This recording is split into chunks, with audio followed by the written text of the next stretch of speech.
I'm completely German, 100% of German heritage, but every now and then I pretend to be Irish. And I don't know why it strikes me every now and then, but I just love Irish things, and sometimes I love Italian things, but the Irish that I pretend to have inside me gets a little fired up every now and then. And last night, the things kind of fell into place perfectly this week. O'Neill's was celebrating the halfway to St. Paddy's Day, which I didn't even know was a thing. But they had bagpipes, and that really was of greater concern to me than anything because I love bagpipes. Now, because I pretend to be Irish, I don't really admit that bagpipes are actually more of a Scottish thing. And my true Irish friends call me a heathen, but it really doesn't matter because I'm not Irish anyway, so it's all fake. But bagpipes, I just love their haunting sound to me. And in fact, I was there with friends from church, and I don't remember if it was Skip or Brandy or probably both of them, and I said, you know, I have to admit a bit of a confession about bagpipes. I'm supposed to be a peace-loving guy and always seek the peaceful resolution to things, but when I hear bagpipes sometimes, I want to start a war. I just want to march off for freedom and fight somebody in the mud like the movie show and just get in it. It really brings something out in me that makes me want to take care of things in a way that I know is not right. Now, I don't mean truly start a war, but it just makes me a little bit fired up. So the bagpipes are still kind of humming in my head, and I might get a little feisty today in my sermon, but it's also just me pretending to be a little Irish, as we heard in the song today. The history of that song is a little bit important, even though it doesn't seem like that long ago. It kind of was. 94 is not yesterday, although when I hear the song, I think I just heard it yesterday, and I can, for that song, like many others, tell you a moment in time in my life that always comes to me when I hear that song. Always. Now, it wasn't the first time I heard that song, but that song was playing at a certain time, and I can remember laying there in the woods. We were just conducting some exercises, and in military school, and I can just remember the smell and the air in the fall and how hyped up we were, and I think that's why the whole bagpipe thing in that song get me a little fired up every now and then. We were doing some demonstrations for freshmen in military school, and it was just a really kind of great day to be in uniform, if I can say so. Of course, it was all fake as well, and lots of blanks and other things like that going on, but it was intense. And it was a day that, for some reason, I always remember when I hear that song. Some of the words, if you didn't quite hear them right, because it might have been your first time hearing it, speak to me and are timeless. They're not just about what the time the song was written about. It was written in '94 in response to things going on in Ireland, and if you remember, that was the time of the IRA and all sorts of other things. I won't try to tackle those issues today because to this day I don't really quite understand it all.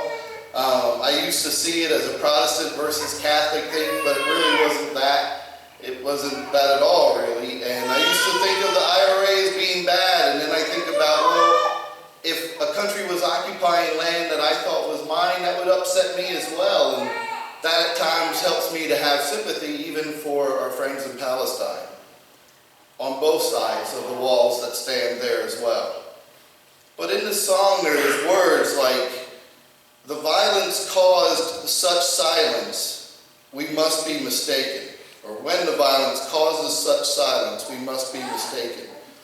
The song was written in response to a particular bombing that killed 2 young boys. I didn't write their names down today because I was a little bit afraid that even though I never knew them, I'd get a little emotional just by saying their name. 2 innocent little boys that got killed in one of the many bombings. And they weren't the only 2. But it struck the writer of the song in a way that she wrote this song.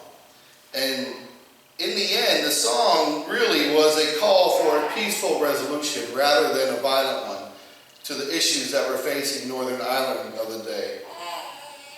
And she pointed out that when violence causes such silence, we must be mistaken. We experience this now even in our own country and across the world. Violence that brings us all to silence. And when that's occurring, we all have to look around.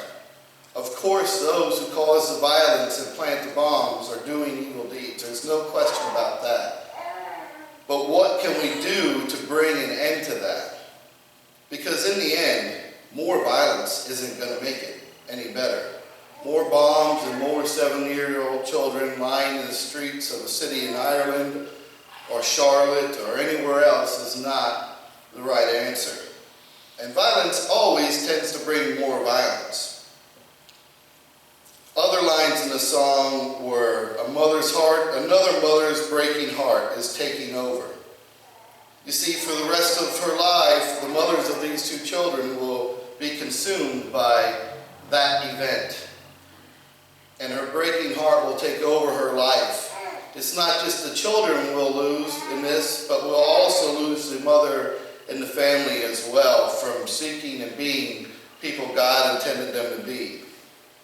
And then there's another line that really brings about the name of the song.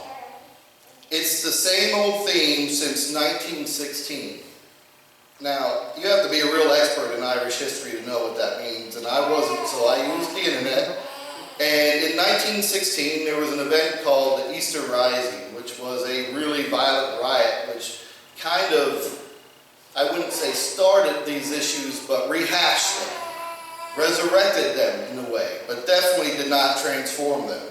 And then again, in 68 was when the major things started happening, which led into the 90s, and then there was a peace resolution in 98, and I think it's more peaceful there now, but I can tell you for certain that I know that elements of the IRA still exist and are still fighting what they consider the good fight, or desire to have that fight. But it hit a point where people on both sides, and I don't know which side the Cranberries were on, and it doesn't matter to me. They wanted a peaceful resolution, no matter what. That if Britain was to remain in control, fine, but we want peace in our neighborhoods and not bombs. We're still Irish, whether they are here or not, but we don't want bombs, and that's what they were saying.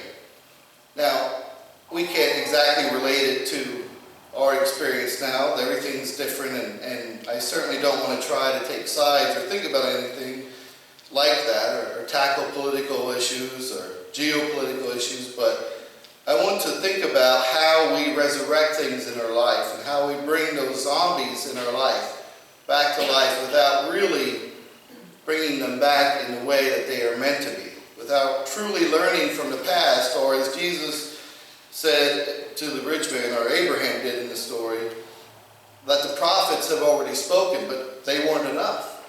And then they even knew that even a dead man coming back to life would not convince them either. But it has to convince some of us. We can't bring things back to be mere zombies of the past. We have to bring them back to be truly transformed life. You see, I read a quote earlier this week from a pastor friend of mine, and she was quoting someone else, but part of it said that not to be alarmed that the world is falling apart, because really the world isn't falling apart. If you try to change your perspective, if you transform your mind and you get rid of that, oh, everything's coming undone and the world's horrible that we always try to think, especially around here. We do that a lot. I'm caught in that as well. I come by it honestly. Things aren't coming undone, but there are things being unveiled to us. That our relationships are becoming open as the curtains widen even further. That yes, we fixed a lot with civil rights in the 1960s, but we did not fix everything. Irregardless of where you stand on any issue, and I certainly, again, do not promote any violence unless people are using it in a trained and professional way to subdue someone in criminal activity. And I'm also a big fan of the police, as many of you know, so don't take this for me jumping on the side of any issue in the news right now. But what I will say is there is no doubt that our issues of race in this country are not solved and are not fixed. That legislation cannot do that, but only changes of heart can do them. not just with racism, but also with economic injustices as well. You see, I'm taking a class right now on those things, on Christian ethics and economics. And on one side, basically, there's the extreme of socialism, and on the other side, there's the extreme of capitalism, which we do neither of, really, in this country. As Leo and I talked about this week, both systems on paper look pretty good when you read about them. The error comes in humankind, in our ways. Things always look better on paper, but we rehash old habits and tendencies or wants, and this is where either of those systems get convoluted into something else. That the system that's supposed to create everyone as equal has killed more people than the other one ever has or will, and that the other one creates such greed in some that we leave many behind who just really, truly don't have a way out, or at least not the equal footing to get out. You see, again, I believe in transforming things, not resurrecting them. And one of my discussions I had during this class, I wasn't concerned and I wasn't advocating for either economic system, because I believe that it's not the system that has to be transformed, but our hearts. That you can have a capitalist system if you have people with good hearts. If you have people who have Christian ethics from the bottom to the top. And forget Christian ethics, just decent morals. But then the problem is, how do we all have the same morals? So it'll never be perfect. But we still strive and we try, and it's important when we rehash things from our past, whether in our global life or national or in our community, that we don't bring up the lessons of the past to always repeat them, but to learn and transform from them. And this to me is, again, the root of our faith. In our tradition, in our faith tradition, we believe in the Trinity. The Trinity is necessary for a lot of things, and it's a mysterious thing, just like baptism and communion are as well. But the existence of the Trinity takes things from a finite form and brings it into something that is infinite and always continuing. God poured God's self into one finite individual, or at least we thought so, into Jesus. The universal and large God, bigger than we can imagine, because we better make God really big, because if we do ever discover life on another planet, which I don't really think about very often, so don't think I'm an alien either, but if we do, we better make God bigger than we think about God right now, because that changes things in our perspective. So God's this infinite thing that we can't imagine, and pours God's self into one human. And then the human dies and isn't just resurrected, but is transformed, and then leaves us again with the Holy Spirit so we can experience all of that throughout eternity. The Trinity is necessary to make God as big as we need God to be.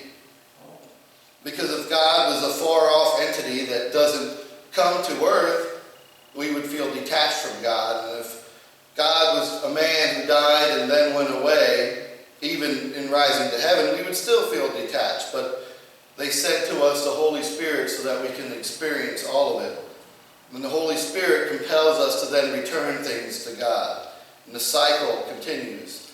Not as a zombie, not as an empty shell, not as just appearing to look like the past, but as something that is always transforming us. Nationally, in our zombies we might have as a nation, I've mentioned race issues. There's certainly wars and religious issues that we repeat again. I remember as a kid hearing things about the Vietnam War and thinking and learning that our country would never make those mistakes again, the mistakes that were made in the Vietnam War. If you don't believe we made those mistakes again, then you really haven't been watching the news. The same old mistakes, and we're involved in things again in other countries that we're just repeating what we've done before. And in the end, it didn't work out well in some cases. Now in others, it did and it should have. But we make mistakes, or we're called to arms for things that really are irrelevant to us at times. I think about our forefathers who owned slaves and yet said all men are created equal. And I wonder how they wrestled with that if they wrestled with that, and how they could possibly write such a thing. And it makes me think they weren't as smart as I always thought they were, but they were that smart. And they did wrestle with things, and they're not black and white. I believe that most of them, hopefully all of them, were men that knew the world would not remain the same. That there would come a time. In fact, I know in the writings of Thomas Jefferson that he believed there would come a time when slavery would end and that men would be created or treated as equal. And so he wanted us to know in the future that they are created as equal as well. Though he owned slaves, something compelled him to know that life would not just merely be resurrected into more slavery, but transformed into ending that thing and that issue. Locally, even in our town, this could get touchy at times, but I heard bagpipes last night, so I feel like picking a fight a little bit. Even here in our culture, we have those same issues. I've been told, although I don't know it for a fact, that at one time in our town, the KKK was active. I'm going way back, probably before anybody here was born, where it was very active. And they existed to keep out the Catholics. How odd does that seem? That their primary goal here in Pine Grove was to keep the Catholics out. And it worked. Because how many Catholic churches are in this town? And yet how many Catholic churches are we surrounded by? And yet other towns let the Catholics in. Schuylkill Haven has a Catholic school, a Catholic church, and a decent Catholic community. And they benefited from that, not just in having new friends, but also economically. Whatever issues those men and women who were trying to keep the Catholics out had, whatever zombies they were rehashing, what they were told about those bad Catholics, affect us now economically and culturally in our town. We're paying for the sins of our fathers. Drugs are the same thing. I won't name names, but many of us have always heard rumors of men and women in this town